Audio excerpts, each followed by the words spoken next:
Please note that before we start, I will mainly be prioritizing who I think will be taken at certain spots rather than who I think is the best overall player at that position. Otherwise, I would probably have the Green Bay Packers trade Jordan Love to the Bengals for a fifth round pick.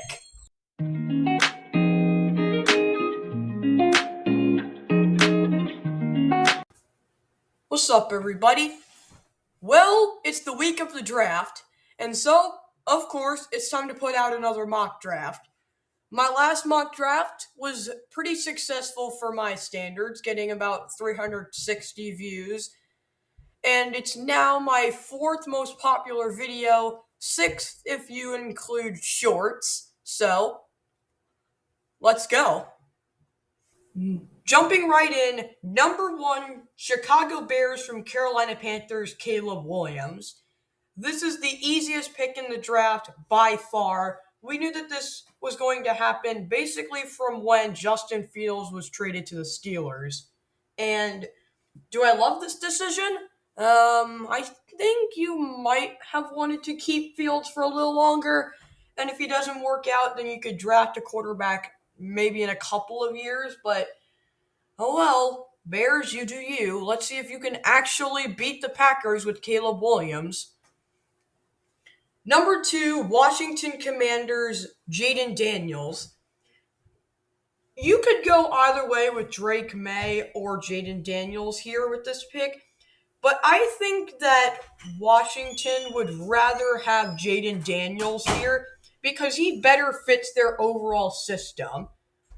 I did hear in the news that he doesn't really like the Washington Commanders from reviews, but I don't think that will really matter to Washington that much, and they will probably end up drafting him anyway because he better fits their scheme. Number three, New England Patriots, Drake May. Drake May is a really safe pick here for New England, and I think that he has a lot of potential. He has good accuracy. It reminds me a lot of Justin Herbert. And who knows, maybe he'll bring a little bit of what Justin Herbert has to the table. Number four, Arizona Cardinals, Marvin Harrison Jr.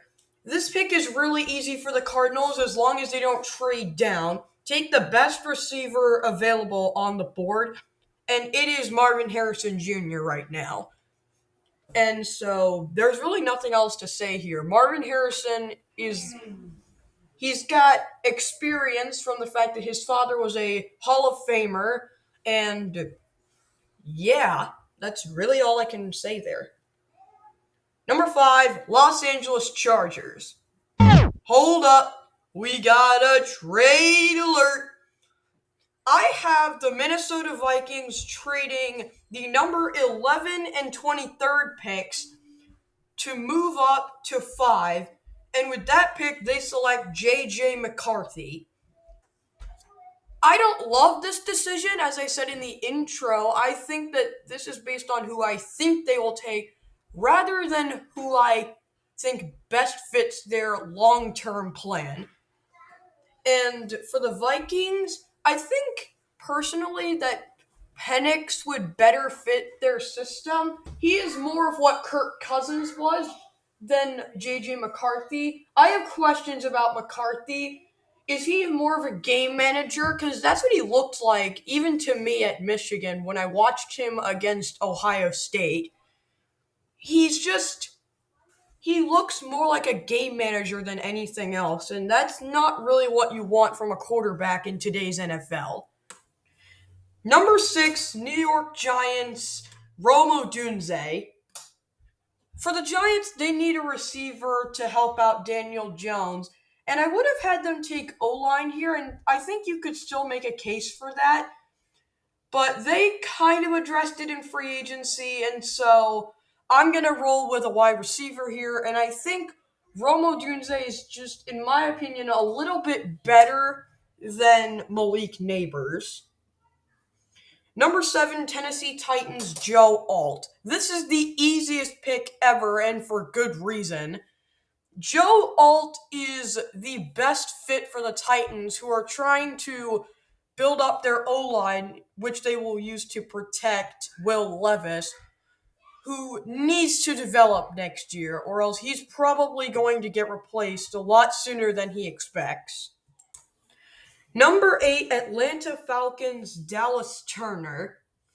With the arrival of Kirk Cousins, the Falcons don't need to address the quarterback like I had them doing in the previous mock draft. And so instead, we will get them probably the best defensive player in this class in Dallas Turner. Dallas Turner can do a lot, as he has shown at Alabama, and I think he could come in and make a big impact right away. Number 9, Chicago Bears, Quinyon Mitchell. Quinyon Mitchell is, in my opinion, the best cornerback in this draft, and I don't know if he will be the top cornerback taken off the board, but his draft stock has just skyrocketed over the last couple of months. And so I think there is a very high likelihood that he is the first cornerback taken off the board. Number 10, New York Jets, Talise Fuaga. Their defense is locked and loaded, and their main goal this offseason has been to revamp their offense. And so far, they're doing a really good job. They've got 3 new starters on the O-line, a new receiver to complement Garrett Wilson, and yeah, they're just doing really good so far. They could put a cherry on top of this offseason by maybe getting a quarterback, but probably getting an offensive lineman. And here, Talise Fuaga is the best fit, allowing 0 sacks over his last 2 seasons of college ball. Number 11, Los Angeles Chargers from Minnesota Vikings, Malik Nabers. This trade works out pretty well for the Chargers. They get some more draft capital to work with, and the Minnesota Vikings get their for the Chargers, they get a weapon to replace Keenan Allen and Mike Williams. And Malik Nabers should come in and produce right away with Justin Herbert throwing in the ball. Number 12, Denver Broncos, Bo Nix. I think that Sean Payton will want to get his franchise QB first and then go and build around that quarterback. Do I think that it's the right decision? Yes. Bo Nix needs someone to mentor him, and who better than Sean Payton? I mean, he turned Drew Brees into a franchise quarterback and a eventual Hall of Famer. He should be a Hall of Famer anyway. But back to Nix, I think he has a very, very high ceiling, but he's going to need some development for sure. Number 13, Las Vegas Raiders, Cooper DeJean. For the Raiders, they really had no all-pro talent on that defense outside of Max Crosby. So with this pick, they address the defense again and take Cooper DeJean, who is a ball-hawking specialist that should come in and make a lot of plays on that defense. Number 14, New Orleans Saints. Hold up, we got a trade alert. I have the Cincinnati Bengals trading up from 18 to 14, giving up a 2024 third-round pick.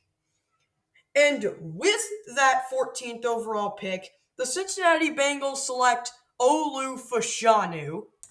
For the Bengals, this is a no-brainer.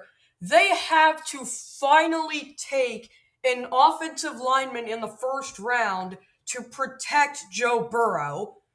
They have to keep him upright because when he's healthy, he's a top 3 quarterback in the game.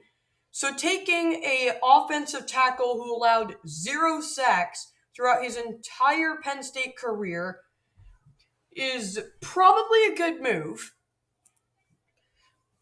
Number 15, Indianapolis Colts, Terrion Arnold. The Colts have to address secondary because it's the biggest weakness on that roster. I think that there are probably cornerbacks who are better than him, but I think he could easily develop into a top 15 cornerback in the league. Number 16, Seattle Seahawks, Brock Bowers. You were wondering when he was going to go, weren't you? Brock Bowers is a generational tight end prospect that we haven't seen since TJ Hawkinson. And I think that he will probably not go as early as many people think he will. I think that a lot of teams in the top 15 have other needs to address besides the tight end position. But for Seattle, their top tight end is Noah Fant. And I think that they could easily move on from Fant and replace him with Bowers, giving their quarterback Geno Smith, or if they decide to roll with Sam Howell, another weapon to work with. Number 17, Jacksonville Jaguars, J.C. Latham. Now, I don't think the Jaguars have to go O-line here, but it never hurts because Trevor Lawrence took a little too many hits last year during their epic collapse. So, adding some more help on the offensive line would be quite nice. They added Anton Harrison last year, but why should they stop there? Add J.C. Latham to the outside offensive line. Number 18, New Orleans Saints from Cincinnati Bengals, Troy Fautanu. Troy Fautanu is a really, really solid offensive tackle who could come in immediately and help out a offensive line that is starting to get up there in age. And Ryan Ramczyk is starting to deal with injuries, and Trevor Penning has not come along as expected. So I think it's time for the Saints to try to get a new O-lineman. Number 19, Los Angeles Rams, Jerzon Newton. Jerzon Newton is a beast in the run game department, and he can chase down quarterbacks outside the pocket. And they need more defensive line help with the absence of Aaron Donald. Maybe have a nice retirement, by the way. Yeah, I think this is a really easy pick for the Rams that they should try to get some more help on the defensive line. Number 20, Pittsburgh Steelers, Brian Thomas Jr. With no other pressing weaknesses on their roster, the Steelers should try to upgrade the receiver position and get more weapons for Fields or Wilson, whoever wins the starting job. But yeah, I'm pretty sure that Brian Thomas is the best receiver on the board at this point and would come in and complement George Pickens beautifully. As long as Arthur Smith doesn't throw the ball to Van Jefferson. Number 21, Miami Dolphins, Byron Murphy II. I think for the Dolphins, they need more defensive line help because they were riddled by injuries during their December collapse. And I think some more help on the defensive line, some more depth would help in case somebody gets injured. And so Byron Murphy, if someone gets injured, can step in and make a difference. Number 22, Philadelphia Eagles, Nate Wiggins. This is easy because the Eagles have had one of the worst secondaries in the league last year. And they've kind of had one of the worst secondaries basically since Super Bowl 57. And that has to stop. They had to bring in some younger guys on that secondary who can make an impact for longer. Because Slay and Bradbury are getting up there in age. Number 23, Los Angeles Chargers from Minnesota Vikings, Adonai Mitchell. I know that the Chargers have more pressing needs at this point that they could address, but Justin Herbert was at the peak of his prime when he had two elite receivers to throw to. So let's give him Malik Neighbors and Adonai Mitchell to throw to, and that offense could be elite. You have your new replacements for Keenan Allen and Mike Williams if this ends up happening. I don't know about you, but that sounds like a dream scenario for Herbert. Number 24, Dallas Cowboys, Amarius Mims. With the departure of a bunch of offensive line pieces, they need to go with O-line. Whether it's Jackson Powers Johnson to replace Tyler Biotish, or an offensive tackle to replace Tyron Smith, they have to go O-line here in the draft. And I think Amarius Mims is the best remaining O-lineman at this point in the draft, allowing 0 sacks over his time with Georgia.